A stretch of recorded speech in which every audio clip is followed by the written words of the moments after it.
Hello everyone. जैसे कि अभी हमने लास्ट से जो सिलेबस था आपका 11th स्टैंडर्ड का, उसके अंदर स्टडी किया था हीट के बारे में। एक चैप्टर था जिसका नाम था कि what are the properties of the heat and thermal effects के बारे में हमने जो है वो स्टडी किया था। जिसके अंदर हमने अलग अलग चीज़ें जैसे कि टेम्परेचर स्केल्स के बारे में स्टडी किया था, हमने स्टडी किया था स्पेसिफिक हीट और लैटेंट हीट के बारे में, हमने थर्मल कंडक्टिविटी के बारे में भी स्टडी किया था। करेक्ट। इस साल 12th स्टैंडर्ड में उसी को हम थोड़ा सा और आगे लेके जाएंगे, और ये जो आगे वाला सेक्शन है जिसका नाम है kinetic theory of gases.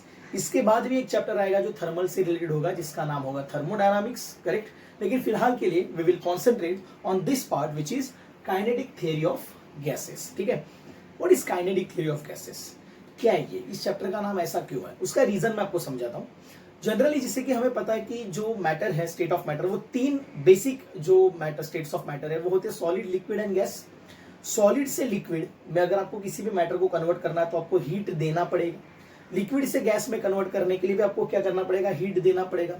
Whereas अगर आप उल्टा जाते हो, गैस को लिक्विड में कन्वर्ट करना है तो आपको उसमें से हीट रिमूव करना पड़ेगा, मतलब उसे कूल करना पड़ेगा। और लिक्विड से सॉलिड की तरफ जाते हो तो उसको वापस एक बार क्या करना पड़ेगा? कूल करना पड़ेगा। ठीक है।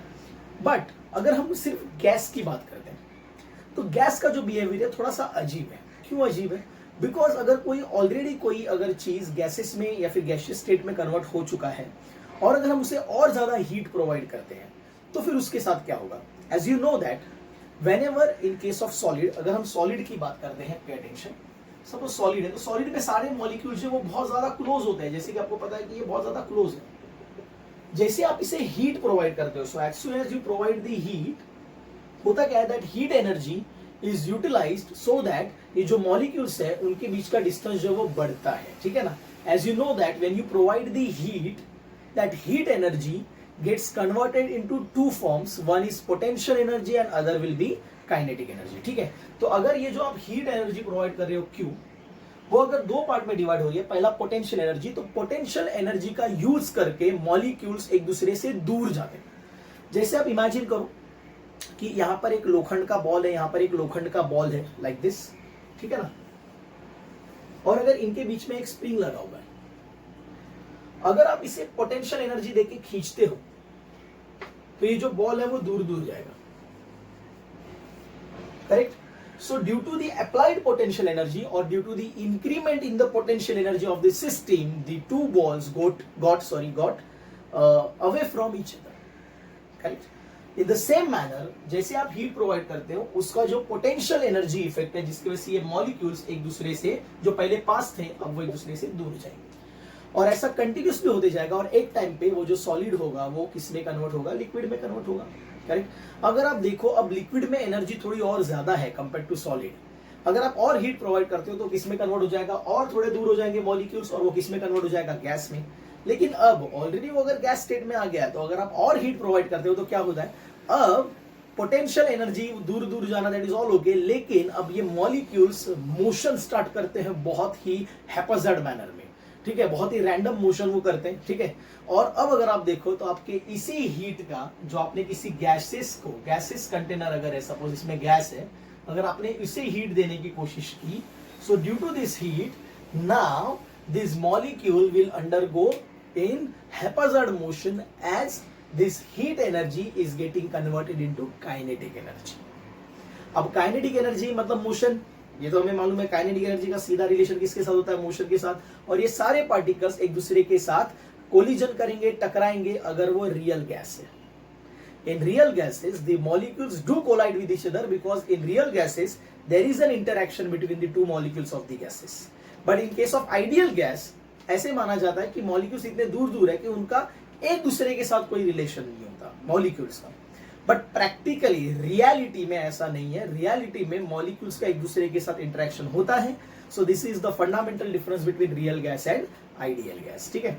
सो अगर ऐसा ही है, सो काइनेटिक थ्योरी इसीलिए नाम है बिकॉज गैसेस में जब आप हीट प्रोवाइड करते हो तो वो energy, heat energy, kinetic energy में कन्वर्ट होने की वजह से गैसेस मोशन करते हैं, वॉल्स पे टकराते हैं, प्रेशर क्रिएट करते हैं। उनकी जो एनर्जी है उसका स्टडी जो है वो आपको इस चैप्टर में करना है। करेक्ट। सो जस्ट पे अटेंशन। हम चैप्टर की शुरुआत करेंगे अलग अलग लॉज के जरिए जो हमने ऑलरेडी स्टडी किया था, जैसे कि आपने स्टडी किया था बॉयल्स लॉ, चार्ल्स लॉ और Gay Lussac's law, basic equations, basic laws, तो उसके बारे में हम क्या करेंगे अब यहाँ पर स्टडी करेंगे. So just pay attention. In ideal gas condition what is Boyle's law? Boyle's law क्या होता है हम लोगों ने स्टडी किया. In case of Boyle's law, if pay attention, three things are very important: pressure, volume, temperature. So according to Boyle's law अगर मैं तीन चीजें लिखता हूं, प्रेशर, वॉल्यूम और temperature. So according to Boyle's law, if temperature is constant, if temperature is, if T is constant, then pressure is inversely proportional to volume. Pressure is inversely proportional to volume of the gas, correct? So this is the Boyle's law. Second अगर हम बात करते हैं, suppose Charles law, correct? So Charles law जो है उसमें भी अगर हम तीन चीजें देखते हैं, प्रेशर, वॉल्यूम और सपोज टेम्परेचर जो है. So according to Charles law, if pressure is constant, so if pressure is constant, then बचे कौन? वॉल्यूम और temperature. Then volume of the gas is directly proportional to the temperature. Remember, ये temperature जो है वो absolute temperature है. Absolute temperature मतलब very good, temperature measured in kelvin, तो आपको केल्विन में लेना होगा, ठीक है. तीसरा जो लॉ है that is Gay-Lussac's law. According to Gay-Lussac's law अगर मैं बोलता हूं ये पीवीटी जो है, ठीक है ना, if volume is constant, if volume is constant, if volume of the gas is constant, then pressure is directly proportional to temperature, correct? सो अगर हम इन तीनों गैसेस को कंबाइन, फिर तीनों लॉज को अगर हम कंबाइन करते हैं तो हमें एक चीज ऐसे मिल जाती है, that pay attention, pressure into volume is directly proportional to temperature. अगर आप देखो ये जो है इसमें ये तीनों भी वैलिड हैं. कैसे? If temperature is constant like this, if temperature is constant, volume उधर जाएगा, so it will be inversely proportional, correct. अगर प्रेशर कांस्टेंट है, प्रेशर कांस्टेंट रखे तो volume is directly proportional to temperature.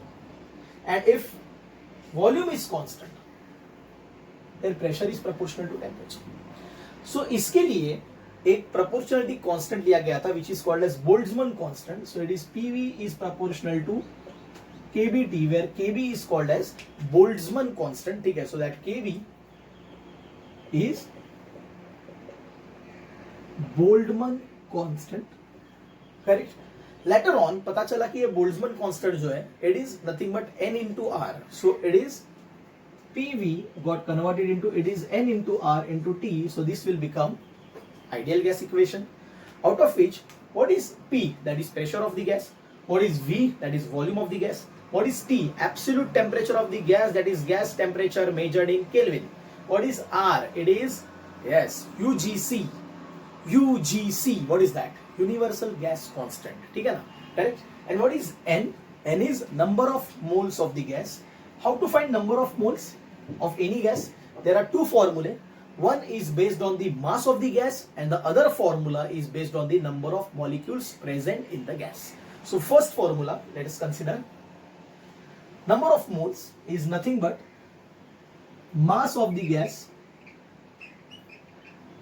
correct, divided by molar mass of gas, ठीक है. This is the first formula.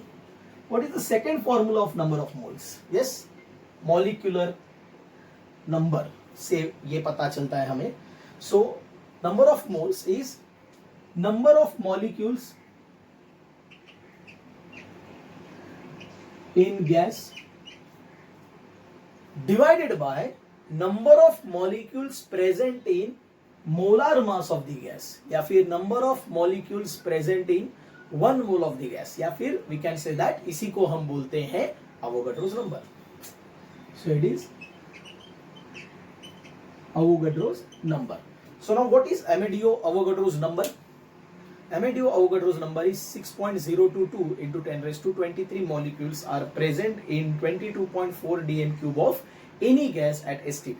So इसका मतलब है that Avogadro's number हमें पता है that is 6.022 into 10 raised to 23. ये एकदम सिमिलर है. आपको एक डजन में कितनी चीजें होती है पता है? Very good. एक डजन में चीजें होती है 12. वैसे ही एक मोल कोई भी गैस हो, एक मोल कोई भी गैस का हो, उसके अंदर 6.022 into 10 raised to 23 मॉलिक्यूल्स होंगे. जैसे अगर मैं बोलता हूं मार्केट में बहुत सारे फल होते हैं, सेब है, अगर मैं बात करूं केले हैं, सपोज बनानास आर देयर, संतरे हैं, ऑरेंजेस आर देयर, करेक्ट. मैं बोलता हूं 1 dozen oranges means 12 oranges. Very good. 1 dozen apple means 12 apple, correct. Okay. Similarly, when we say 1 mole of oxygen means 6.022 into 10 raised to 23 molecules combined in oxygen, of oxygen.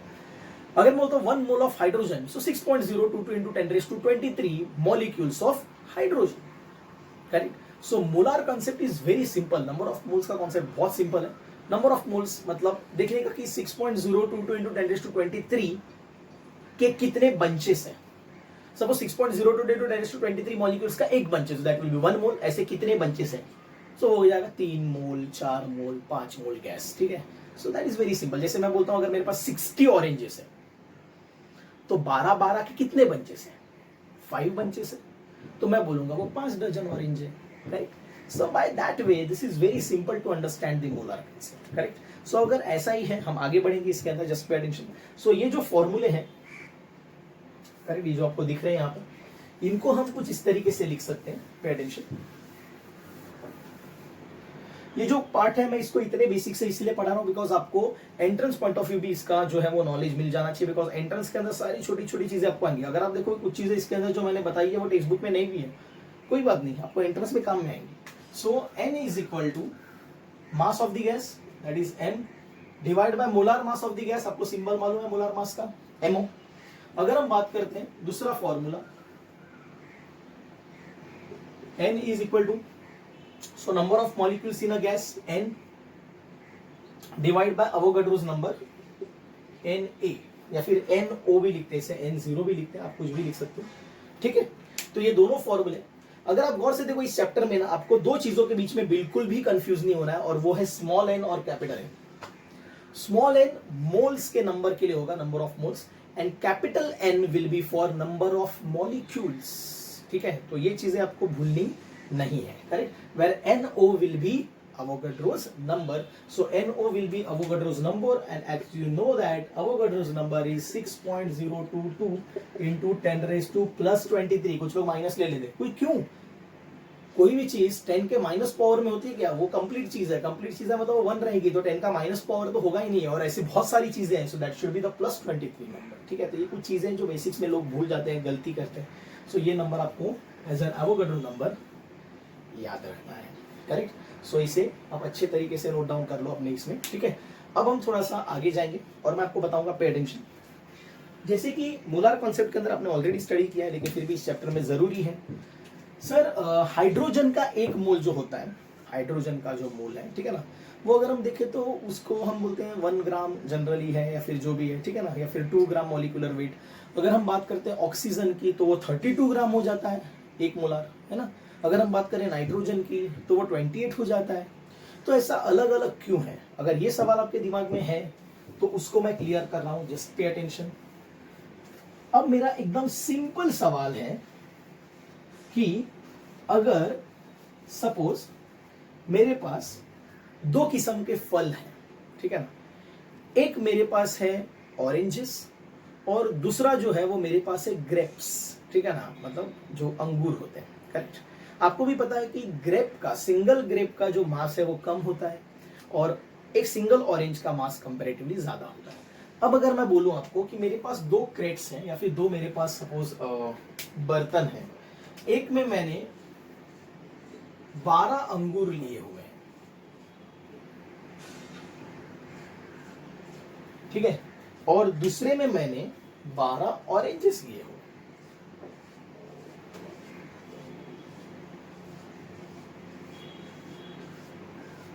ठीक है. दोनों को अगर मैं weighing machine पे रखता हूं ठीक है, तो कौन से डिवाइस में या फिर कौन सा वेइंग मशीन ज्यादा वेट दिखाएगा? आप बोलोगे सर ऑरेंजेस, ठीक है।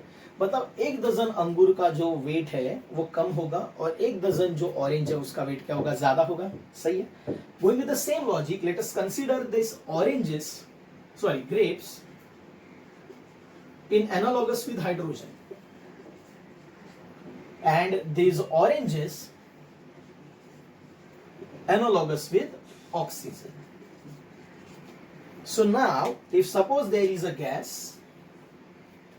another container, there is another gas, suppose here there are hydrogen gases के molecules 1 mole, जैसे इधर 1 डजन था इधर 1 मोल है, वैसे ही यहां पर सपोज ऑक्सीजन के मॉलिक्यूल्स हैं, correct, and suppose they are also 1 mole, but remember hydrogen के एक मॉलिक्यूल में 2 हाइड्रोजन होते हैं और हर एक हाइड्रोजन में 1 प्रोटॉन और 1 इलेक्ट्रॉन होता है, मतलब वो कंपैरेटिवली हल्का है। वही अगर हम बात करें ऑक्सीजन, तो ऑक्सीजन का एक मॉलिक्यूल जो O2 है उसके अंदर 2 ऑक्सीजन होते हैं एटम्स, और हर एक ऑक्सीजन एटम में 8 प्रोटॉन और 8 इलेक्ट्रॉन्स होते हैं, है ना, और न्यूट्रॉन्स तो होते ही है, करेक्ट। सो यहां पर होगा 1 प्रोटॉन, करेक्ट। अगर H2 की बात करें तो 2 प्रोटॉन, लेकिन अगर हम यहां पर बात करें O2, सो O2 में 8 प्रोटॉन 8 न्यूट्रॉन, ठीक है ना। एक एटम में ऑक्सीजन के 8 प्रोटॉन 8 न्यूट्रॉन मतलब 16 हो गए, लेकिन आपको मालूम है ऑक्सीजन मॉलिक्यूल इज O2, मतलब 16 into 2, so that is 32, correct. वही अगर हम बात करते हैं हाइड्रोजन की, तो हाइड्रोजन जो होता है, ठीक है ना, उसमें आपको पता है कि हाइड्रोजन में सिर्फ 1 प्रोटॉन होता है और 0 न्यूट्रॉन होते हैं। सो एक हाइड्रोजन एटम जो होता है, ठीक है, अगर हम बात करें H की, सो it will B 1 proton plus 1 neutron, means it is only 1 proton, but हमें पता है हाइड्रोजन H2 होता है, सो 1 इंटू 2, सो दैट इज 2। इसीलिए 1 mole of hydrogen gives 2 gram, where 1 mole of oxygen has mass of 32 gram. It is just because in oxygen there are much more number of protons and neutrons compared to the hydrogen. That is the only reason. Just like in case of oranges, there is much more mass compared to the grapes. So the same number of grapes will weigh less, and the same number of the oranges will weigh more. Same case appears here in case of hydrogen and oxygen. Correct? तो शायद आपको ये analogy अब समझ में आ गया होगा, correct. तो अब हम आगे बढ़ते हैं, जस्ट पे अटेंशन। अब हमें आगे की तरफ ये स्टडी करना है कि ये जो गैसेस होते हैं, ठीक है, इनकी क्या अजम्पशंस है, कैसे अज्यूम करना है हमें इन्हें, ठीक है। तो कोई बहुत ज्यादा ऐसे विचित्र से अजम्पशंस नहीं है, बहुत सिंपल सिंपल अजम्पशंस है, जैसे कि गैस एक बहुत ही टाइनी पार्टिकल है, गैस के molecules they are very tiny, they are perfectly elastic molecules, मतलब जब वो टकराएंगे तो टकराने के बाद उनकी स्पीड जो है उसमें कोई चेंज नहीं आएगा। After collision and before collision their velocities will be same, because आपने लास्ट ईयर स्टडी किया था in elastic collision, in case of elastic collision before collision and after collision kinetic energy remains same. So if kinetic energy remains same then velocity will also remain same somehow, ठीक है, that is the first thing.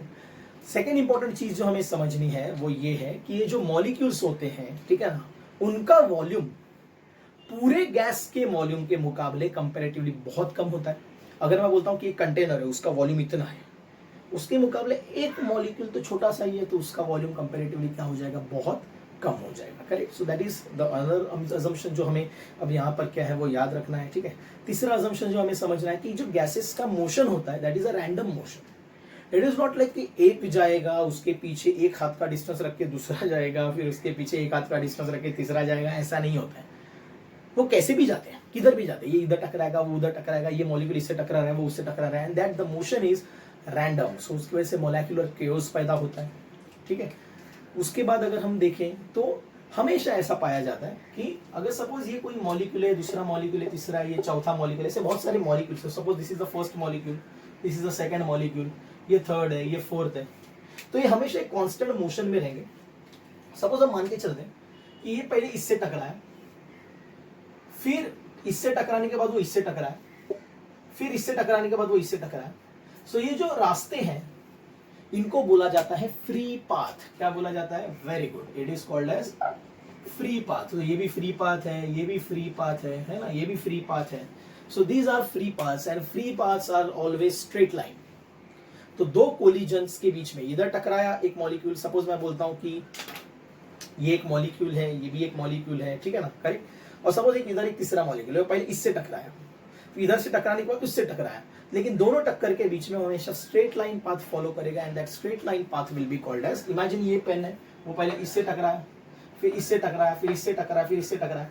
So in that case between two successive collisions the molecule follows a straight line path which is called as free path, correct. So इसके लिए symbol होता है lambda. तो suppose इसका free path का value है lambda 1, suppose this is lambda 2, suppose this is lambda 3, correct. लेकिन ऐसे मॉलिक्यूल्स तो बहुत ज्यादा फ्री पाथ कवर करेगा कोलिजन्स के दौरान, बहुत सारा, ऐसा थोड़ी है कि 3-4 टक्कर मार के रुकने वाला है, कभी नहीं रुकता गैस। क्यों नहीं रुकता गैस? क्यों नहीं रुकता गैस के मॉलिक्यूल्स हमेशा टकराते क्यों रहते हैं? बिकॉज नॉर्मल चीजें जो होती है उनका कोलिजन इनइलास्टिक होता है, तो कुछ टक्करों के बाद वो रुक जाते हैं। लेकिन गैसेस का मॉलिक्यूल्स का जो मोशन है वो इलास्टिक कोलिजन है, टक्करने के बाद भी, टक्कर हो जाने के बाद भी उनकी जो वेलोसिटी वो कम होती ही नहीं है ना। सॉरी। सो ऐसे केस में वो बहुत सारे कोलिजन्स करते हैं। और यहां पर एक कॉन्सेप्ट आता है which is called as mean free path. What is mean free path?